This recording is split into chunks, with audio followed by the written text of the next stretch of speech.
បើគ្រាន់តែអាហារ3ពេលបងប្អូនជីវិតពិតជាមិនពិបាកពេកទេត្រឹមមករស់នៅធម្ម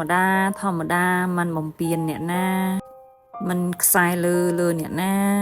ជាពិសេសនឹងគឺមិនបំផ្លាញអ្នកណាដែលនៅជុំវិញយើង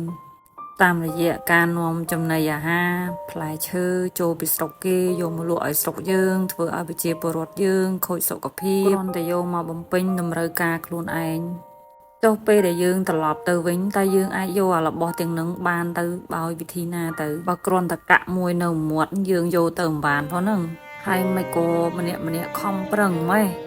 ខំប្រឹងរកកំណត់អាក្រក់បំផ្លាញប្រជាពលរដ្ឋខ្លួនឯងដើម្បីអីខ្ញុំពិតជាឆ្ងល់មែនទែនរាល់ថ្ងៃនេះខ្ញុំយល់ថាមនុស្សយើងមានតម្រូវការខុសៗគ្នាប៉ុន្តែសួរខ្លួនឯងមើលតើវាអត់ចេះគ្រប់គ្រាន់ទេ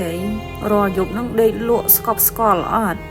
សម្រាប់ពួកខ្ញុំនៅទីជនបទបានត្រឹមតែអាហារ3ពេលក៏មានអារម្មណ៍ថាគេងស្កប់ស្កល់ដែរពីព្រោះពួកយើងធ្វើតែអំពើល្អ